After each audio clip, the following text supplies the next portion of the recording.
I don't fish. And, I can, but I mean, I just don't have much enjoyment because I don't eat them. So that's hard. All right, we're in the last chapter of the book of Proverbs. The last chapter of the book of Proverbs. The final chapter. Yeah, there's something wrong. Brother Reggie's like, you can't eat fish. You can't eat chicken. No. Are you serious? No, unless I'm forced. Oh my goodness. Now that is unusual. What did you eat? No.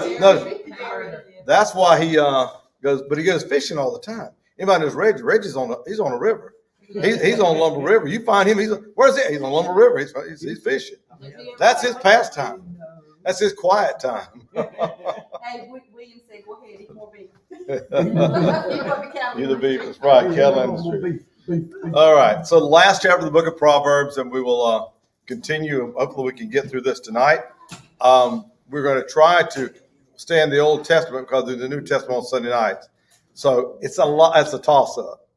It really is a toss-up where to go to next because I have looked at so many. But I think the minor prophets is what I'd like to do.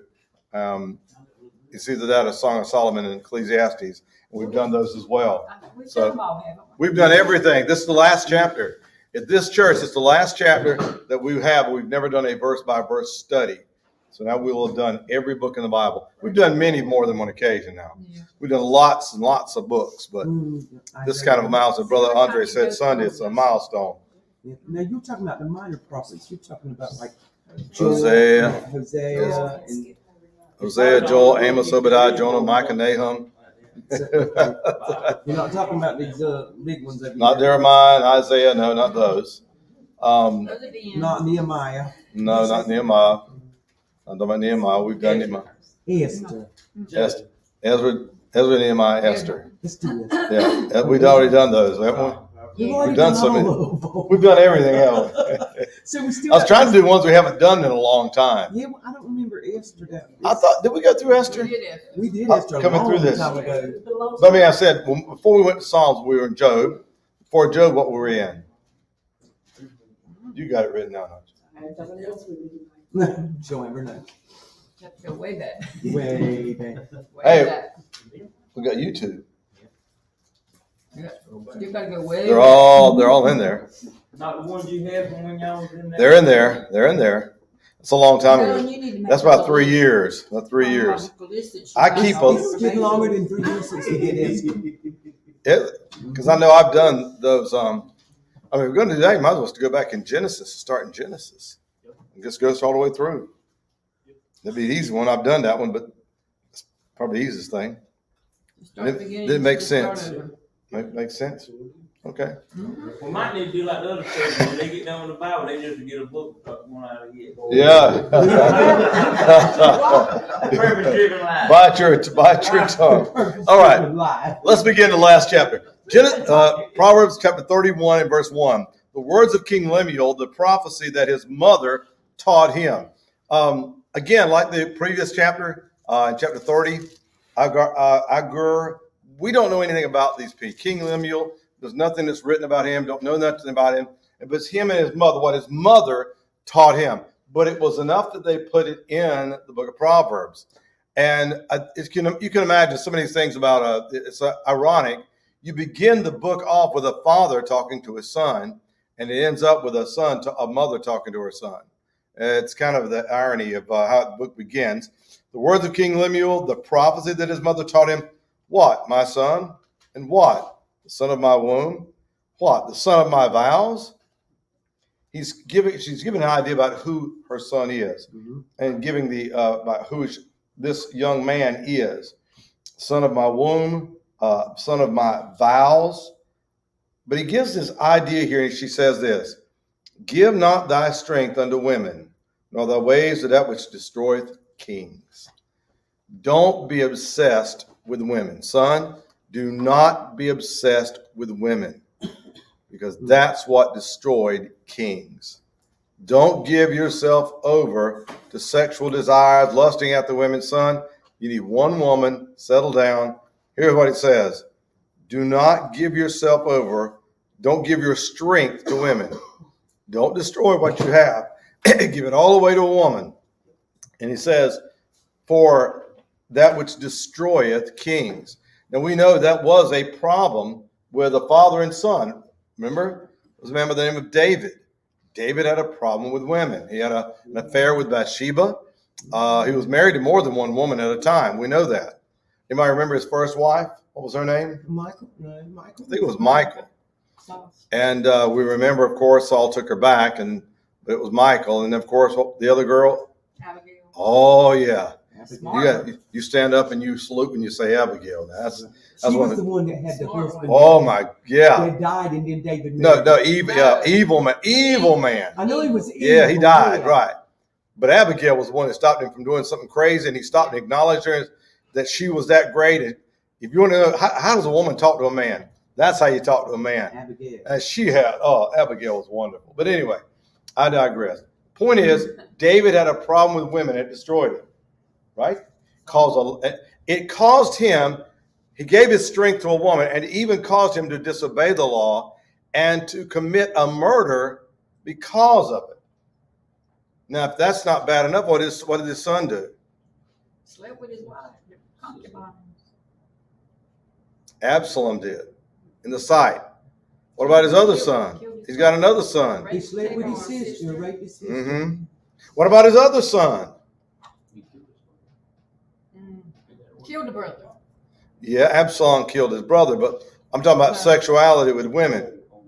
There was a man, one of his brothers had a real bad problem with women.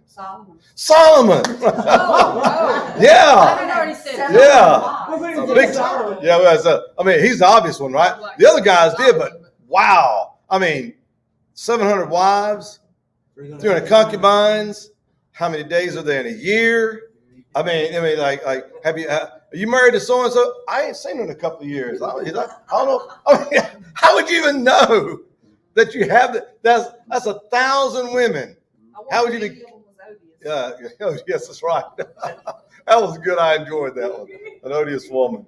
That was pretty good. But again, the point is, but what did it do to Solomon? Remember what it did? What did God tell him? He said, you don't multiply wives to yourselves about a king. Now, before there was a theocracy, and then there was a monarchy, right? Theocracy first, and then there was a monarchy. You have God ruling over man till 1 Samuel chapter 8, right? That's when they wanted a king. Keep your finger there in your Bible, if you would. Turn to 1 Samuel chapter 8, because up until this time, God ruled over them all. But in 1 Samuel chapter 8, you find the transition. And it came to pass when Samuel was old that he made his sons judges over Israel. Now the name of the first one was Joel, and the name of the second Abiah. These were the judges over Beersheba. And his sons walked not in his ways, but turned aside after lucre, and took bribes and perverted judgment. Then all the elders of Israel gathered themselves together and came to Samuel at Ramah, and said unto him, Behold, thou art old, and thy sons walk not in thy ways. Now make us a king to judge us like all the nations. That's 1 Samuel chapter 8 and verse 5. What happens? Now you got kings. But until then, so now we're going to get our first king, right? Well, guess what? This was already prophesied that they have a king, right? Mm-hmm. Where was it in the Bible? Thank you, Sister Sheila. Somebody help her out. Where's it at now? Where? That's right. Deuteronomy. Thank you, brother. 17, 14. All right. Deuteronomy 17. Go to Deuteronomy 17, which is before this. While they're still under theocracy, in Deuteronomy chapter 17. Deuteronomy verses 14 through 20. Right? In chapter 17? Look what it says in verse number 14. Deuteronomy chapter 17, verse 14. When thou art come into the land which the Lord thy God giveth thee, and not even in the promised land, way before this issue, he says, and shalt possess it, and shalt dwell therein, and shalt say, I will set a king over me, like as all the nations that are about. He already prophesied what we read, didn't he? Yeah. But what does God say? He gives instructions about a king, even though he ain't supposed to have a king, but he knows what they're going to do, so he goes and tells them this. Mm-hmm. First, thou shalt in any wise set him king over thee, whom the Lord thy God shall choose. One from among thy brethren shalt thou set king over thee. Thou mayest not set a stranger of thee, which is not thy brother. But he shall not multiply horses to himself, nor cause the people to return to Egypt. to the end that he should multiply horses, for as much as the Lord had said unto you, ye shall henceforth return no more that way. Here it is, verse 17. Neither shall he multiply wives to himself. Solomon, what does the Bible say in 1 Kings, is it 11? Solomon loved many wives. 1 Kings is around chapter 11. Go to 1 Kings chapter 11, verse 1. I'll give you time to get there. 1 Kings chapter 11, verse 1. My book says Solomon's folly. But King Solomon loved many strange women. Where's it at? 1 Kings 11. 11:1. Together with the daughter of the Pharaoh, women of the Moabites and Ammonites, Edomites, Zidonians, and Hittites, of the nations concerning which the Lord said unto the children of Israel, you shall not go into them, neither shall they come into you. For surely they will turn away your heart after their gods. Solomon clave unto these in what? Love. So what does King Lemuel's mother say?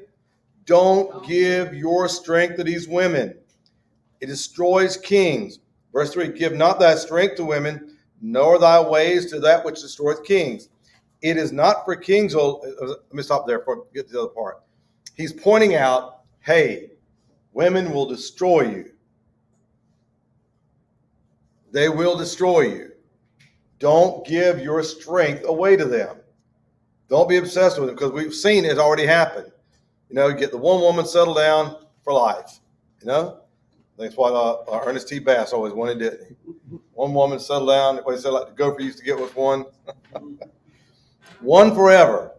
So, and now, second thing, it is not for kings. Verse 4. It is not for kings, O Lemuel. It is not for kings to drink wine, nor princes strong drink. Why? He said, people can drink, but not kings and not princes.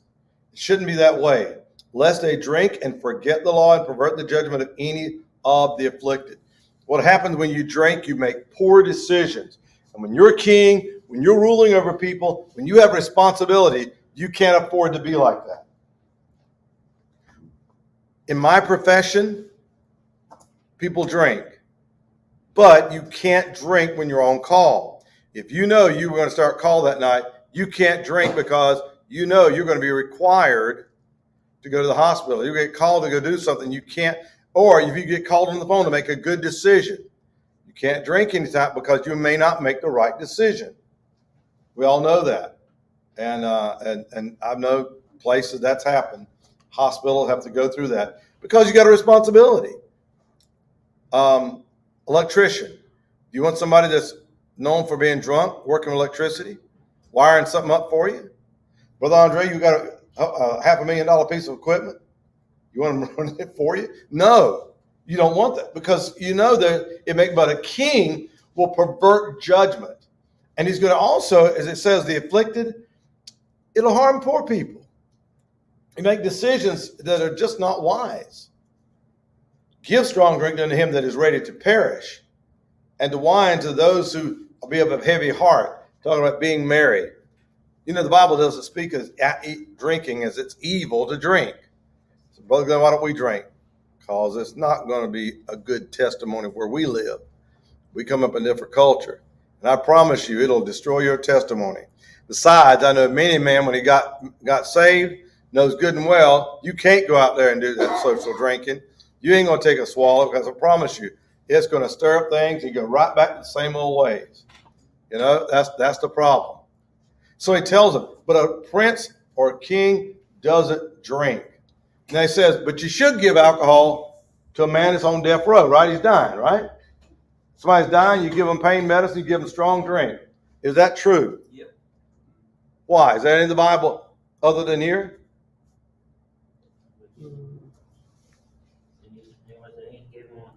Thank you, brother. When Jesus was on the cross, they gave him the stupefying drink that they would help to ease the pain. He refused that one, remember?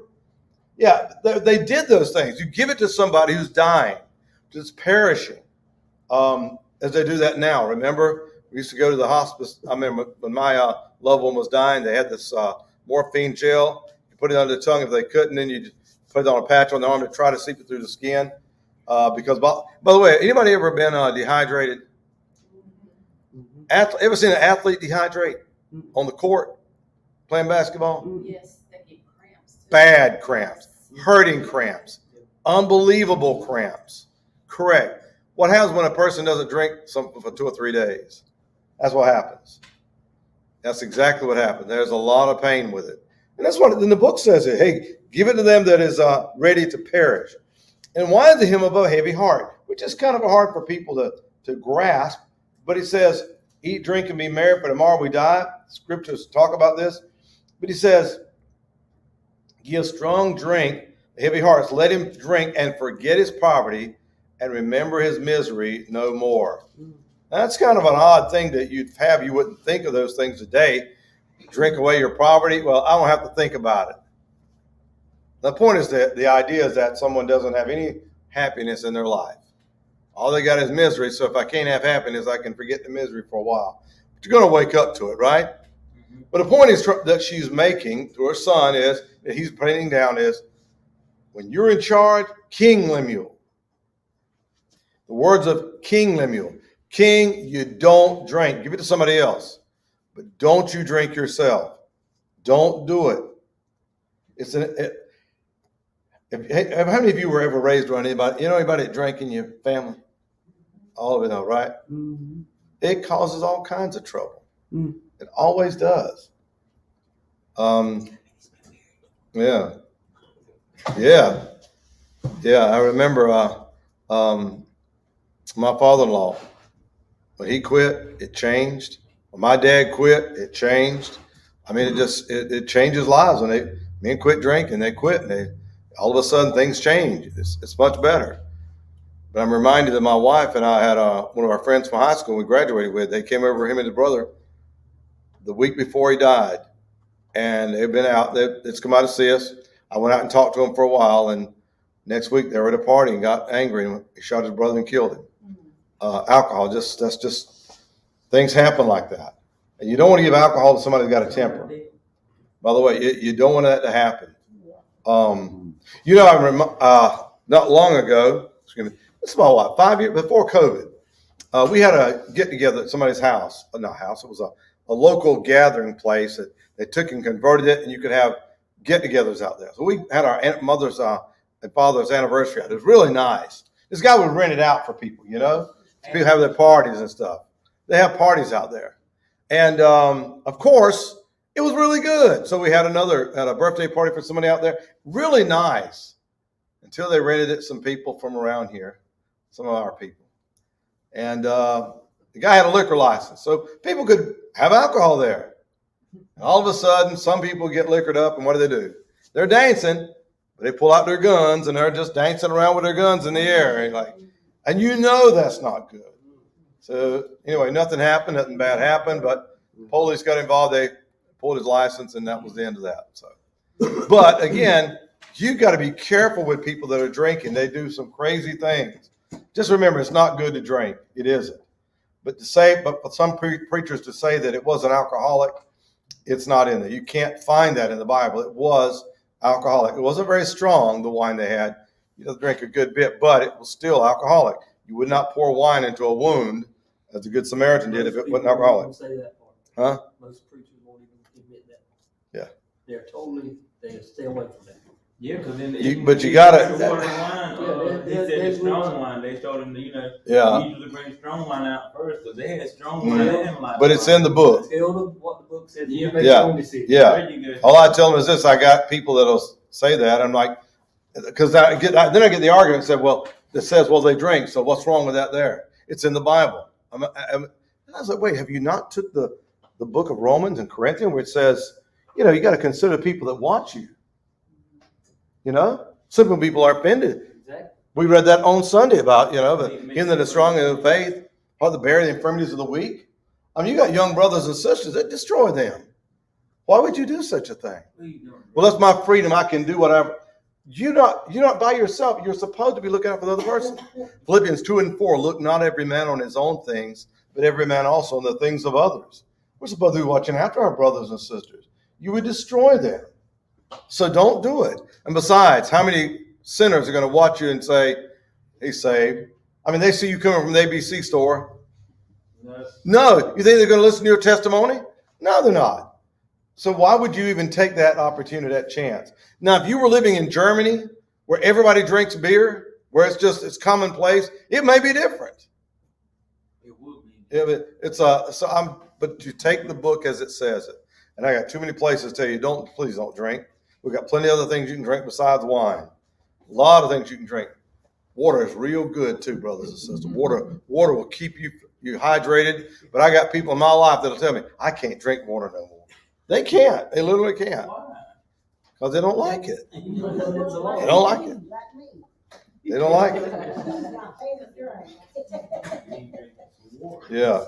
Doctor made the water. Doctor. Made the water. I even made. Tell them what I bought you. Tell them what I bought you. Her own personal small cubes, little tiny cubes, perfect ice. Rainbow water. so when she wants to get ice, yeah. Yes, it is every night. Brown water. Yeah, brown water. All natural. All right. Let's go ahead and get number 8. Open thy mouth for the dumb in the cause of all such as are appointed to destruction. Open thy mouth, judge righteously, and plead the cause of the poor and needy. Read that from the NIV. Somebody got the NIV. Verse 8. Speak up for those who cannot speak for themselves. For the rights of all who are destitute, speak up and judge fairly. Defend the rights of the poor and needy. Yeah. Use your authority. Use your power to do. Sometimes, people want to get something done. They can't get it done. Nobody listens to them. Have you ever been where you could speak up and nobody else does, but you have the opportunity to try to help? Speak up, or open your mouth, judge righteously, and plead the cause of the poor and needy. Verse 8, open thy mouth for the dumb, those who can't speak, in the cause of all such that are appointed to destruction. Speak for them. Open up your mouth. You got the ability. It took me a while to realize this here, and I didn't figure it out. We were doing something the other day, and they asked me, why do you suffer like this? You go through the protocols, it doesn't happen, then you do something. I said, because when I say something, it's different. When I see something happen that you can't get it done, but because of my authority, I can say, and people do things, they listen because they know that I'm with the CEO and we can talk and, hey, it better get done. But you don't want to do that if you don't have to. But sometimes you got the ability to speak when nobody else can. They're not going to listen to anybody else, but they'll listen to you, and you could have said something, but you're quiet. You won't say anything. As you spoke before, you've got the authority to speak on it. Anybody else says it won't make any difference. But if the preacher says it, is he right or wrong? Then you got to judge it and you got to take it. What does the book say? I've never had a problem with saying, let's go to the book and see what it says. Now, if we're wrong, we just say we're wrong. Everybody messes up. That's fine. But the book is always right, and you have to go by that. But how are people going to know if you don't tell them? You just have to go to it. All right. And plead the cause of the poor and needy. Please plead those people, poor and needy, as we talked about earlier, people that are poor, living in places that, and they don't even tell anybody.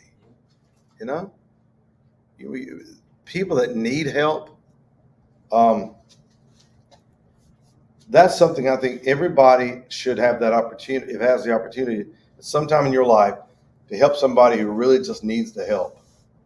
If you've never seen that, keep your eyes open. Don't be ashamed to speak up and say, hey, I'll take it. I'll do it. So you didn't have to. No, but it needs to be done. All right, now let's go to the one that exonerates the women. Finally, we get to something that's good about the women, right? It's King Lemuel's wife, his mother gave him some good advice. Who can find a virtuous woman? What's virtuous? Having virtue. Look at to have virtue. So it don't mean a hard-working woman? No. Okay. A person that has virtue. virtue. What is virtue? Trusting. Right. honest, A right woman. A good person. Good morality, noble. Mm-hmm. A person you can depend on. She considered herself very virtuous because she neither drank nor smoked. Right. Who can find a virtuous woman? You can't find a virtuous woman. How would you find it? Because it says her price is far above rubies. It's hard to find this kind of a woman. The point she's making is, son, They're not just a dime a dozen. You just can't find these every day. I made the statement the other day. I said, wait a minute. What if, I know you're going to college, but wouldn't you open your eyes? What if they meet the right person? Well, I want my child to get their education first. He'd have to depend on someone. So they have to, he'll hold him back. But what about the right woman? If you can find a virtuous woman, the price is far above rubies. A woman like he describes here, you can't put a price on her. Why would you let her go? By the way, Christian people say those, I'm going to say it, stupid things. Amen. About telling them that getting an education is more important than getting a good wife. If you listen to the Bible tells you, a man needs a woman in his life. He needs a good woman. And finding a virtuous woman, it's hard to find. And if you find a woman like that, who can find her? Why? The heart of her husband does safely trust in her. He can trust this kind of a woman. His heart trusts in her. I know that she's going to have my back. I know she's going to take, so that he shall have no need of what? Spoil. That means I don't have to go out and conquer. I ain't got to go get some for somebody else. My woman supplies everything that I need. I know if I ain't got it, they'll get it. I remember men, we come home and you see the women over there. You never know. A woman would work when I was growing up, they always worked. When they got home and finished supper, they didn't quit work. The men would sit around and we talk. You know what a woman sitting over there doing? Sewing up putting darning socks. She's putting something on the pants, sewing up something here, repairing clothing. That's when she do it at nighttime. They were always working. And her husband knows that she's going to take care of him. I just always remember the lady I went to school with in college at Pembroke, who would give her husband a bath when he'd be tired and clothe him and put him in bed and get him up and cook for him. And because he worked so hard logging, his body was broken. He died early. And she went back to college. And I remember just how she took care of him. She said, I knew I had the best man in the world. I said, I did everything I could to take care of my man. He was tired. I made sure he was clean, make sure he had everything he needed. But again, it says, what did it say? Rare. Who can find her? Far above rubies. Yes, there is. Oh yeah. The book says they're there. The book says it's there. Hey, the book says it's there. She will do him good and not evil all the days of her life. She'll do him good and not evil all the days of her life. I met that woman the other day. There's no lie. Good to her. I see them kind of women. My goodness. I see men that just, when they get sick, I need so-and-so. You need these, and these women take care of these men, despite the fact they're so selfish. I said, God, please don't let me be like that.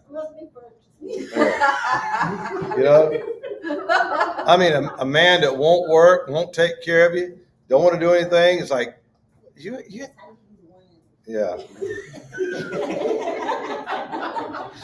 got a roof over your head.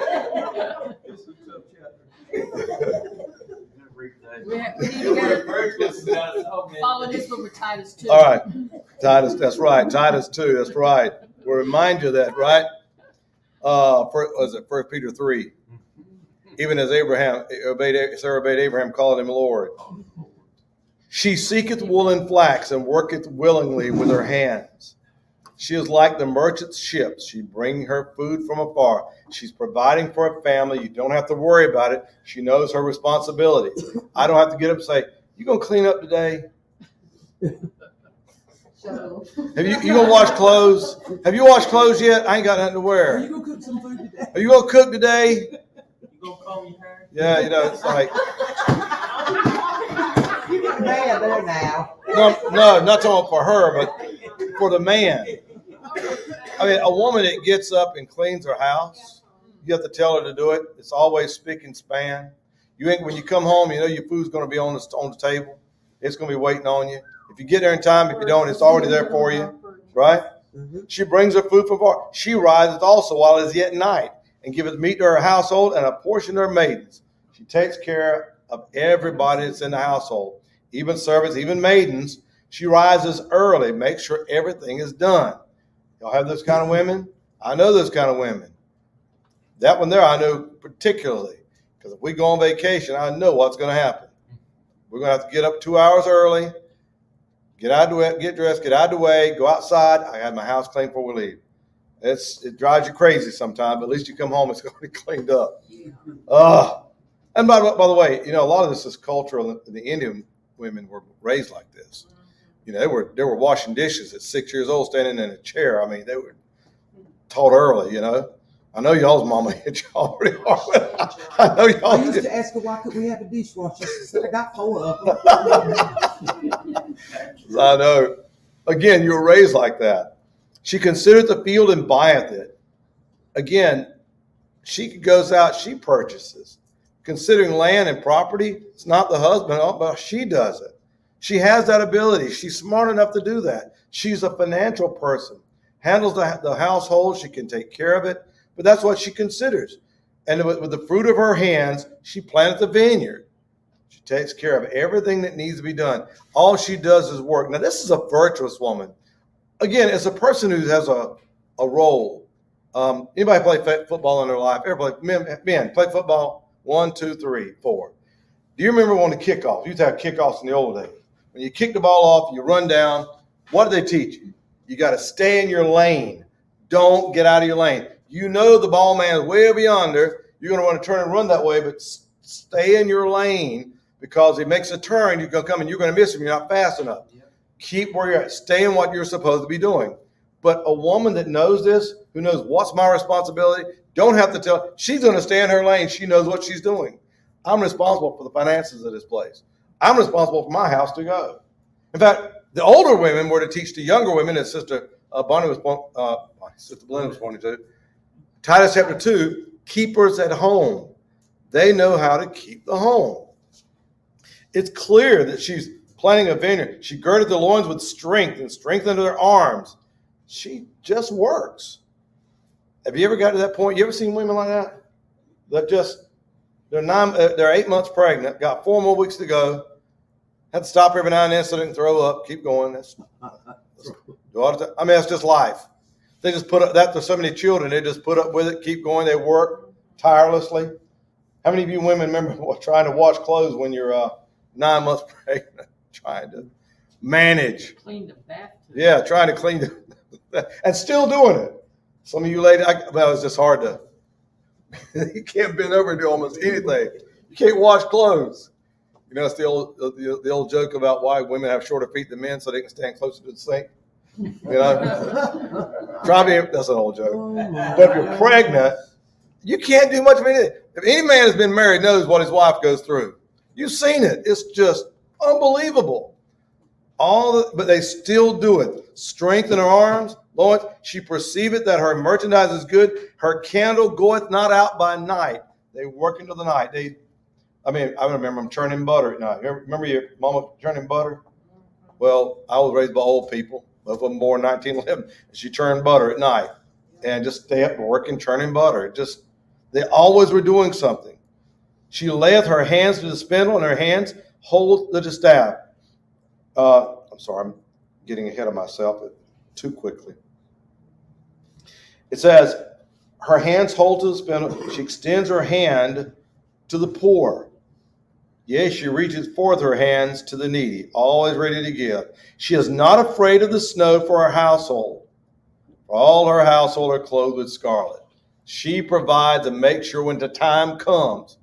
How many of you ladies remember the time when Christmas presents? When'd you lay it away? Remember lay it away? They lay it away. June. Yeah. June, July, start laying away clothes. Got to pay on them for a while. Got them on layaway. Remember layaway? And they'd work until then and start paying a little. After the money. Huh? After the tobacco money. After the tobacco. Tobacco money coming in. Yeah. But again, the woman is preparing for the winter. Her children are clothed in scarlet. She prepares, makes sure they got plenty. Where is it at? Where's so-and-so? It's in so, and they know exactly where they got it packed up. They got it washed up, cleaned up, puts it away for you. And when it's time, men, what do? Oh, that's where it's at. Oh, okay. I forgot I had them shoes. I forgot I had that. How many times a woman does that for you? Always puts things away, preparation. She's not afraid.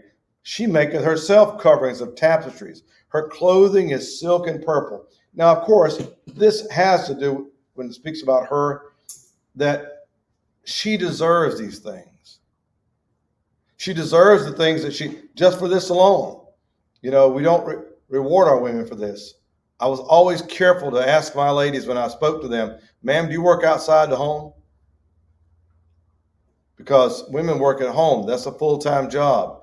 Nobody wants to do that anymore. I don't know if any woman wants to be a homemaker.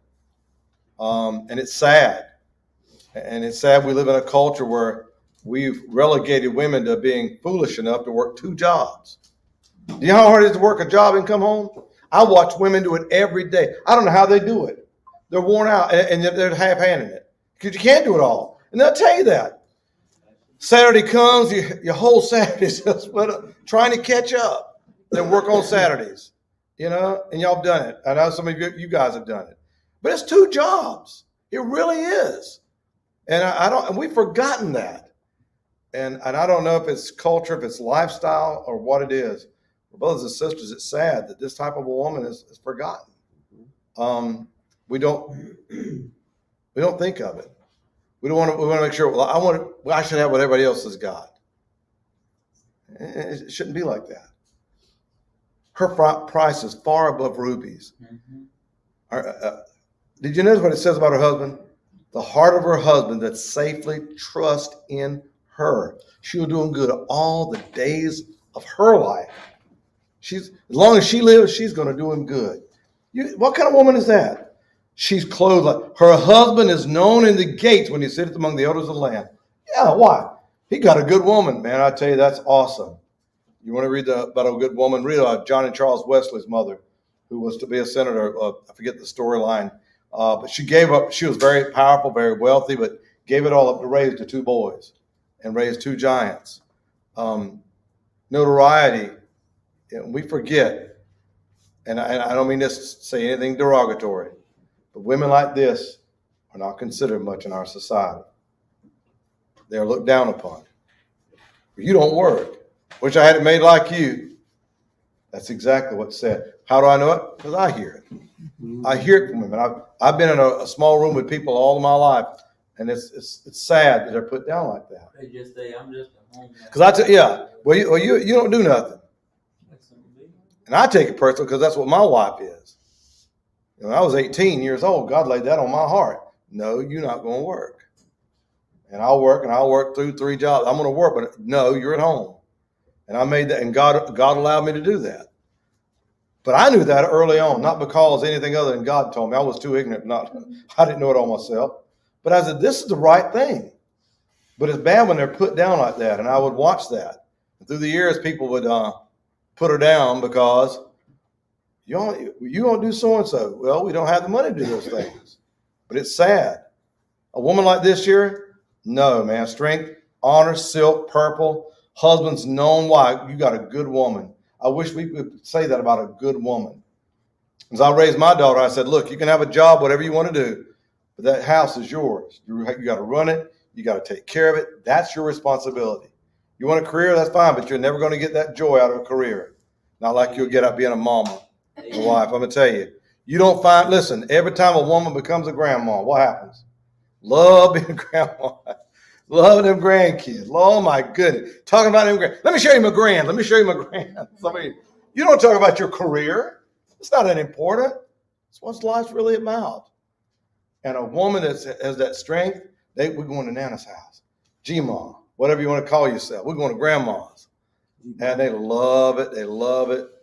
Oh, my, Mima. That's what it's not. Gigi. So many things. But again, husband's known by the wife. Yeah, he's the one who's got the good wife. Boy, I tell you, we had a wife like yours. She maketh fine linen and selleth it, and delivereth her girdles unto the merchants. Strength and honor are her clothing, and she shall rejoice in time to come. Yeah, this lady I met that told me this thing, she never had a single regret. She looked back and said, it was a pleasure to do that. She said, because I had a good man. And said, you want to be good to them. But there's a lot of culture there because Our women, I have always done that. Many of our women took care of them. Oh, I tell you, there's a set of women, there were 3 of them. And I knew Miss Margaret and the other one, my wife's people.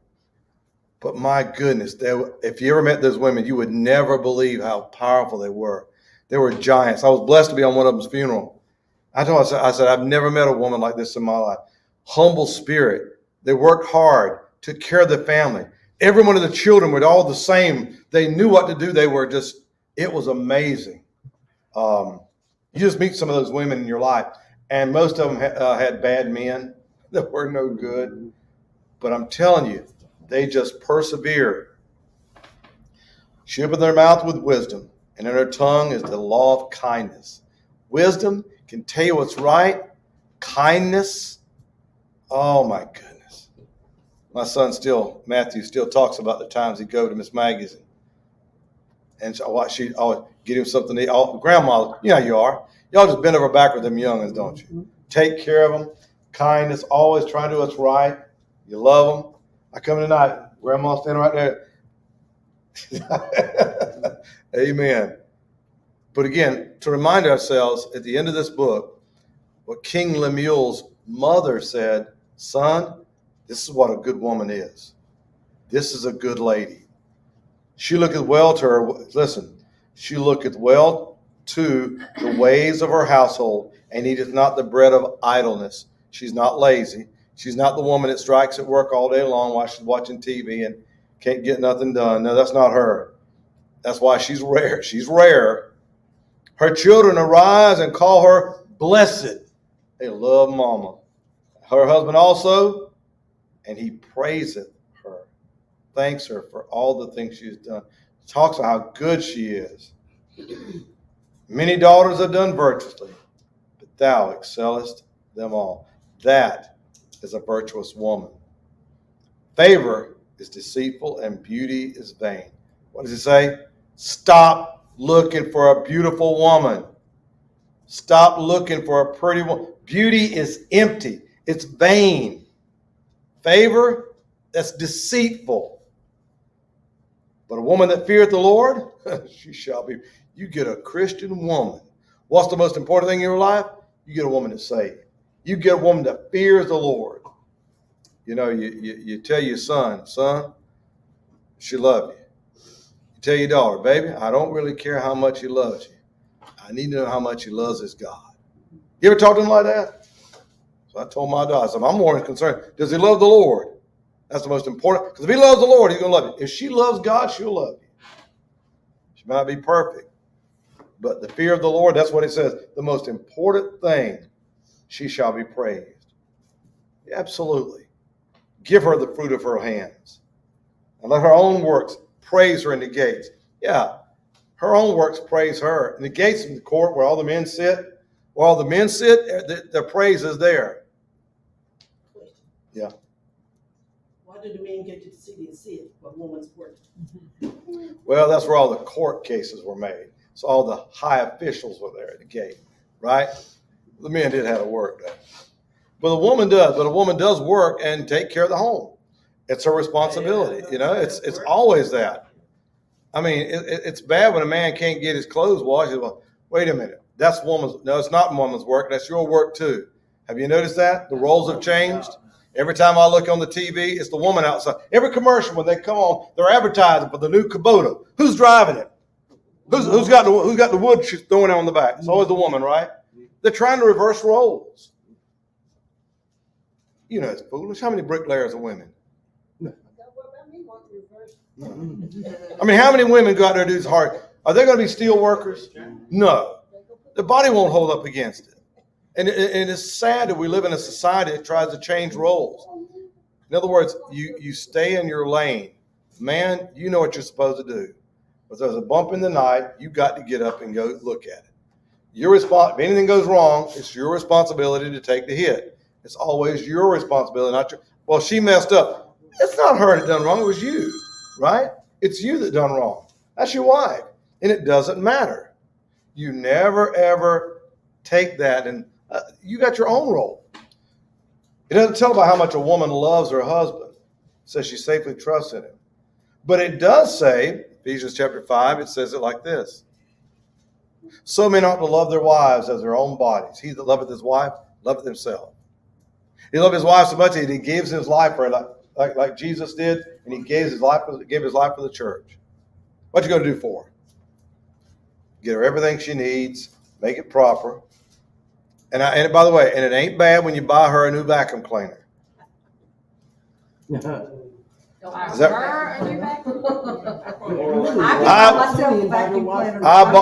I bought. That was one of those nice. I have the real nice ones. I mean, when they want something good, I said, you know what? You know what? It get you right. She got the Dyson. She got the big one with the glides. The Cadillac. Hang it up on the wall. Yeah, that is definitely the good. Yeah. But again, I'm like, but why not? Why not make it easy on your wives? Make it right? Make it easy on her. Get her something good. If she wants to do that, and they want a new stove, are you gonna get them a new stove? Yeah. Yeah, one new stove, one so and so. Okay. Why? Is she working for it? Absolutely. She does work. She takes care of everything. Why not? It should be. Yeah, about 3 years ago, I want all stainless steel. I can't do that right now. So, but I did it. Change over to a gas stove off all times when President Biden, the day he said we're going to get rid of them, she wanted one. So we got a gas stove. Point is, give her the fruit of her hands. Let her own works praise her in the gates. Give her the fruit of her hands. What she works for, give it to her. She deserves it. Far more. Her price is far above rubies. And who can find a woman like that? It's hard to find. But at the end of it, what does she tell her son? Son, favor is deceitful and beauty is vain. But a woman that feareth the Lord, she shall be praised. That's the kind of woman you're looking for. Men, when you find that there, drop out of college and get married. It's worth it. It's worth it. We'll stop there. We got to pick up next week. All right, we'll start the book of Genesis. We'll pick up Genesis next week. We'll start there. Yep. Everybody wants Genesis. We'll take Genesis. We're going to go back to the beginning. Yeah. We're doing the first book and the last book in the Bible. Hey, quick trivia question. Yeah. Who wrote the book of Genesis? Moses. Moses. Very good. Somebody be knowing that stuff. Boy, I tell you. Not a good teacher. Let's have a word of prayer and be dismissed. Thank you for coming out. Lord willing, we'll see you tomorrow night. And if you're here online, otherwise I'll see you on Saturday. Can All we right. meet with the ladies? Can we meet